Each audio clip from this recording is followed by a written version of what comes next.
Greetings. Good morning, good afternoon, good afternoon. Good morning, good afternoon, good evening, whenever you watch my video. I hope you guys are all doing well. It is Thursday. It is Thursday of Holy Week. So we're continuing on with reading verses that have to deal with Jesus' triumphant entry into Jerusalem up to the cross, and then from the cross to Resurrection Day, which would be Sunday. So we're jumping right in. First, you guys are good, right? How's everything going? Are we well? Are we not well? What kind of prayer requests do you have? Let me know. I'm happy to pray for you. Even if they are something that you don't want to share, but you say, hey, I need prayer requests, I will be happy to pray in just general prayer for you. That being said, let's jump right into it. So we're reading from Luke 23. Then their whole assembly rose up and brought him before Pilate. They began to accuse him, saying, We found this man misleading our nation, opposing payment of taxes to Caesar, and saying that he himself is the Messiah, a king. So Pilate asked him, Are you the king of the Jews? He answered him, You say so. Pilate then told the chief priests and the crowds, I find no grounds for charging this man. But they kept insisting, he stirs up the people, teaching throughout all Judea from Galilee, where he started even to hear. When Pilate heard this, he asked if the man was a Galilean. Finding that he was under Herod's jurisdiction, he sent him to Herod, who was also in Jerusalem during those days. Herod was very glad to see Jesus for a long time, and he wanted to see him because he had heard about him and was hoping to see some kind of miracle performed by him. So he kept asking him questions, but Jesus did not answer him. The chief priests and the scribes stood by, vehemently accusing him. Then Herod, with his soldiers, treated him with contempt, mocked him, dressed him in a bright clothing, and sent him back to Pilate.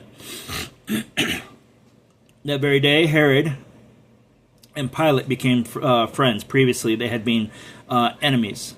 Pilate called together the chief priests, the leaders, and the people, and said to them, You have brought me this man as one who misleads the people, but in fact, after examining him in your presence, I have found no grounds to charge him. This man, with those things you accuse him of, neither has Herod, because he sent him back to us. Clearly, he has done nothing to deserve death.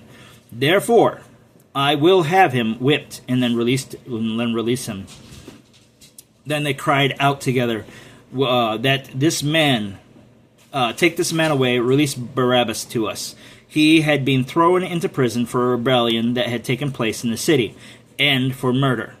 Wanting to release Jesus, Pilate addresses them again, but they kept shouting, Crucify, crucify him.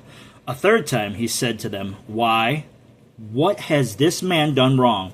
I have found in him no grounds for the death penalty. Therefore, I will have him whipped and then release him. But they kept up the pressure, demanding in loud voices that he be crucified.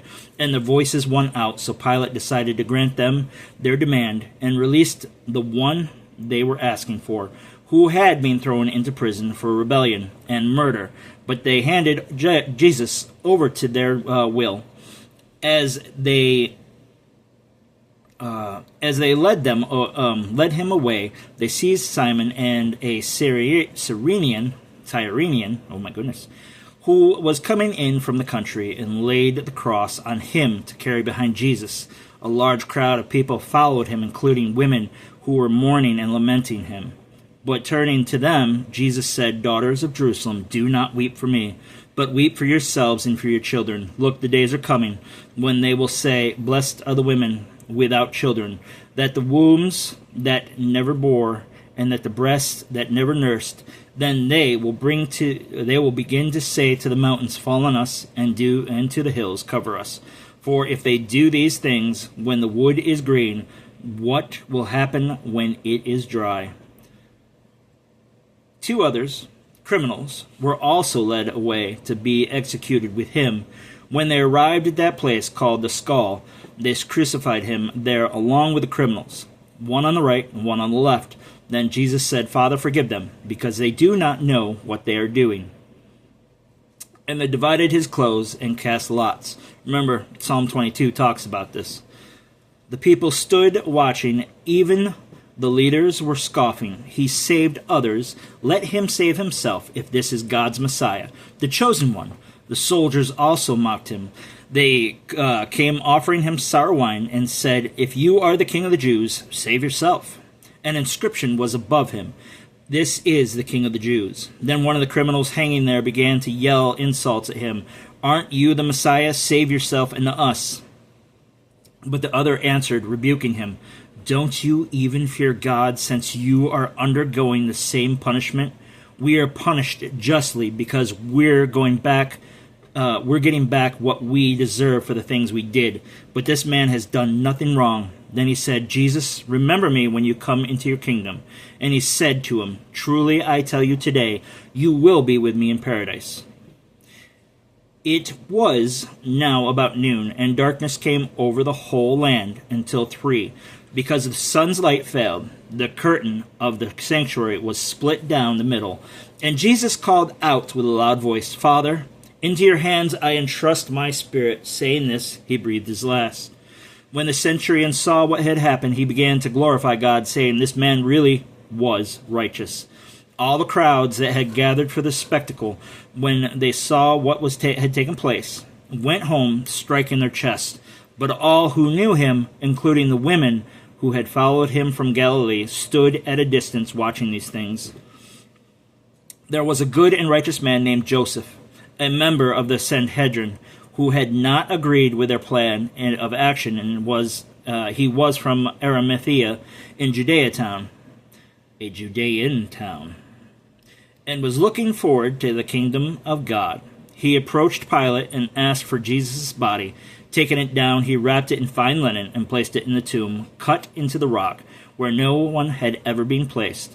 It was the preparation day, and the Sabbath was about to begin.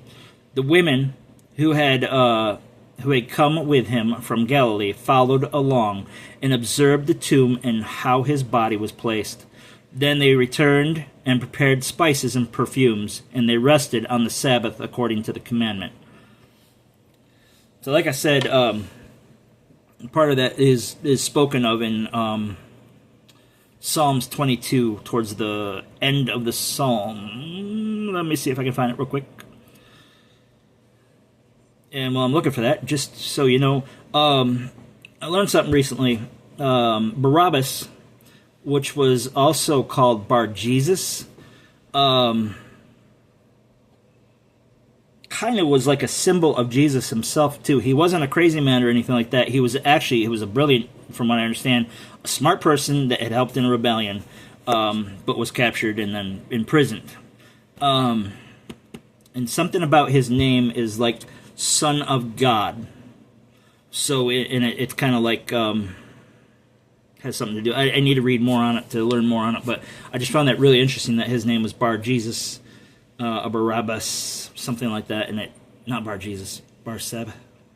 I got to look more into it, and I'll get back to you. But yes, it does. He has some kind of similarities to Jesus himself. I just found that interesting. I thought I'd pass that a little bit, and if you want to look it up, it's a good way to start learning something extra. Let me see. My strength is dried up, baked clay. My tongue sticks to the roof of my mouth. You put me into the dust of death. For dogs have surrounded me. A gang of evildoers have closed in on me. They pierced my hands and my feet. I can count all my bones. People look and stare at me. They divided my garments among themselves, and they cast lots for my clothing. But you, Lord, don't be far away. My strength, come quickly to me, help me. Rescue my life from the sword, my only life from the power of these dogs. Save me from the lion's mouth, from the horns of the wild oxen. You answered me. So, yeah, that was part of Psalm 22, Psalm 22, verse 19 through 24. So, I just find it absolutely awesome. More prophecy was fulfilled. So that's it for today. Just a quick video. I just want to read it. Like I said, it's Holy Week. So, tomorrow, actually, I think it's it was this afternoon that Jesus was crucified, because we're going into the Sabbath. Or maybe it was tomorrow. Yeah, it would have been tonight. Tonight, he would have been crucified today. So, and then 3 days in the grave, and then he would have been risen again. Mary Magdalene would have went to the tomb to prepare spices and everything for the body. So, very interesting. Okay, that's it. I love you guys. And until tomorrow, stay safe and be blessed.